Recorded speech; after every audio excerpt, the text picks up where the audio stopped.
We'll get to Steve Sands of Golf Channel coming up. Quick story. Went to dinner Friday night in the city with Adam Sandler. I wanted to get together with him, find out how the movie is, and is it done? It's ready to come out next month, and find out, how many scenes that I'm in that got cut out and how many actually made the movie. So I'm just doing kind of a, just a welfare check here on how my career is going with Sandler. Sandler goes, I'm going to go play basketball, and I'll meet you at the restaurant. Well, the restaurant's really nice, but it's not very far from the basketball courts. So Sandler's got his Hawaiian shirt on, baggy shorts. He's playing a couple of games, comes in, he's sweaty, and, of course, he walks in and everybody goes, that's Adam Sandler. They didn't care that, they had a dress code. It didn't matter. So he's a mess when he comes in. So, we have a dinner, great conversation. We're leaving. He said, where are you walking to? I said, well, I'm going to walk to Soho. He goes, I'll walk with you, Danny. And then he goes, you don't want to walk with the Sandman. And I go, okay. Well, he was actually saying you do not want to walk with him because we probably passed 90 people, let's say. 80 of those people asked for a photograph, at least. It was, in the middle of traffic, people crossing street. Crazy. And he goes, I told you, Danny, you don't want to walk with the Sandman. But he was polite. One person out of 80 asked for a photograph of me. One guy asked me if I would take the photograph of him and Adam Sandler. I said, sure, I'd be more than happy to. But Sandman is good. And, maybe there's one other movie that he's going to be working on after Happy Gilmore 2. A lot of cameos in Happy Gilmore 2. A lot of big-time golfers in there. And I found out how Shooter McGavin got his name in the movie. But I'm going to make you wait for that because I have to get to Steve Sands of Golf Channel. Very popular play-by-play announcer, host, and interviewer. Steve, how are you? Shooter McGavin was at the Players this year, Dan, and I was on a stage with him and got to meet him and then hang out with him for a little while.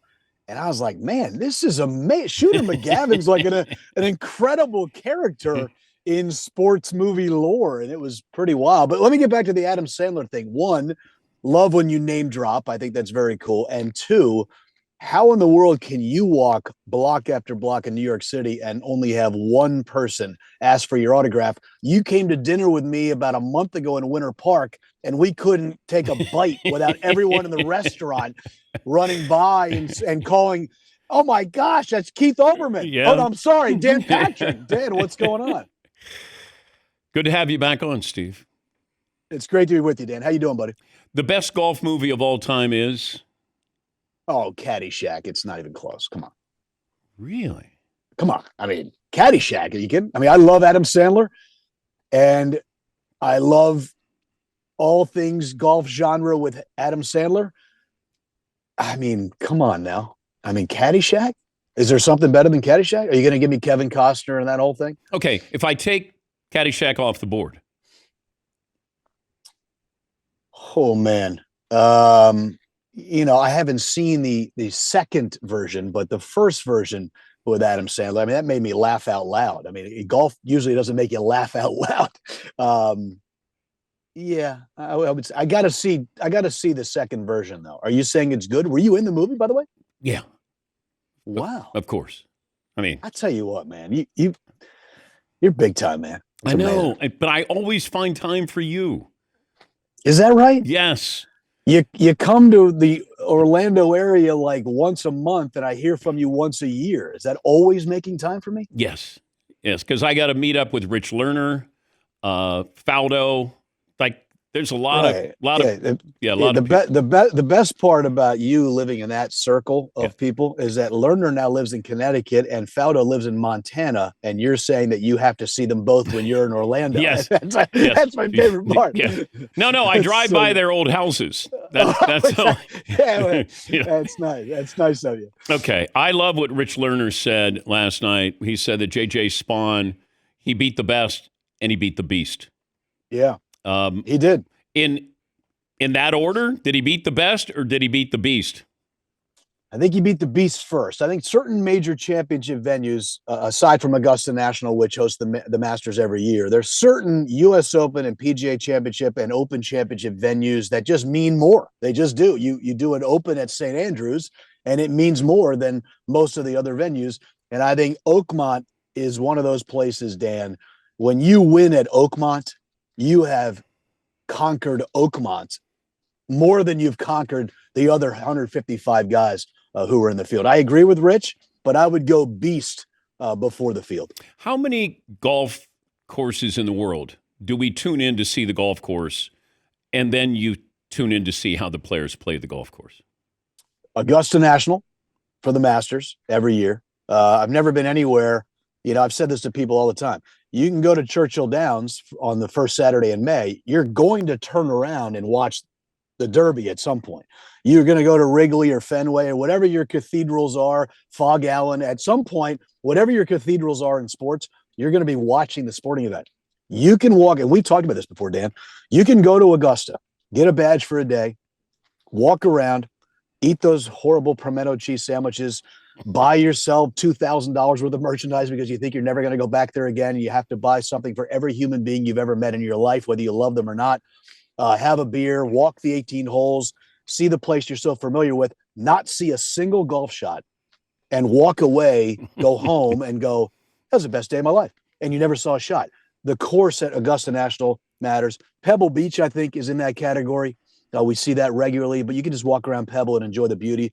And again, St. Andrews, the familiarity of it, the history of it. But I think it's those three. And if you're going to do a U.S. Open, I think next year's venue might be the best golf course in America, Shinnecock, out on the tip of Long Island. But Oakmont is one of those places that's hosted the most, Dan, but it's just so famous for being hard. It's just so hard. It's fun for us hacks to watch the best players in the world try to get it around there. He's Steve Sands, NBC Sports play-by-play announcer, host, interviewer, working for the Golf Channel as well. When you start to look at how this played out, you didn't have big names at the top of the leaderboard. Right. Why? Somebody told me a couple of days ago, and I found it interesting. PGA Tour events week in, week out are not set up as difficult as this. So if you're a little bit off your game and you're still the best player in the world, you can get it out of the rough. You can get it up and in around the greens. You can't do that at a U.S. Open. So if the best players in the world are just a little bit off at a regular tour event, they still end up on a leaderboard. Whereas at a U.S. Open, especially a U.S. Open at Oakmont, if you're a little off the target, like Scheffler was, like Rory was, like Schauffele was, like Ludwig Oberg was, if you're top 4 or 5 players in the world, just a hair off at a U.S. Open, you're going to get punished. And those guys got punished last week. Why isn't Rory meeting with the media when he has a bad round? You know what's sad, Dan? I forget the night we had dinner. I'm being all kidding aside. We had dinner one night, and we were talking about this at dinner, and it's still going on.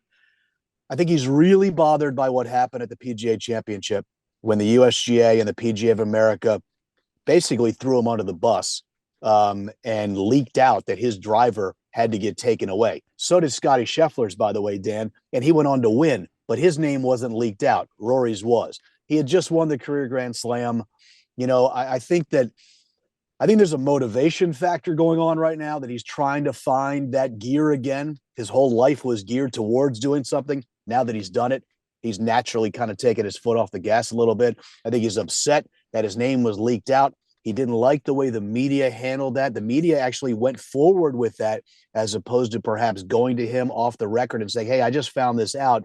What would you like me to do with it? Because I have to go report it, that kind of thing. And I also think he's not playing very well, Dan, and I don't think he likes talking about that too often. But I got to tell you, as much as I love Rory, I think you have to be professional and you have to speak when you win and when you lose. Jack Nicklaus was the greatest champion in the sport, Dan. He was also the greatest loser in the sport. And I think he needs to man up and speak to the media because you don't want them directing the narrative. You should direct the narrative. And I think he's making a mistake.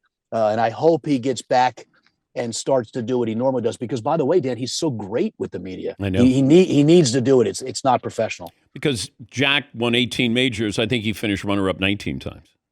Yeah, 19 times. And by the way, Rory is such a good guy, and he's so smart and insightful, and he's fabulous with the writers. He's fabulous on podcasts. He's fabulous on shows like yours and on TV with us.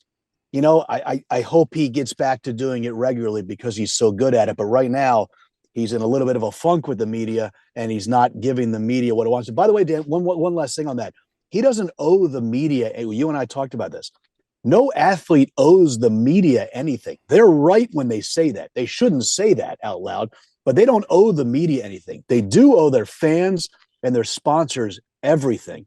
The media just happens to be the conduit between the athlete and the audience, whether it's sponsors or whether it's fans. And I think that players need to get out of the realm of thinking we owe the media something. We owe the fans and sponsors something. The media is just the outlet between the two parties. Didn't Rory make you cry?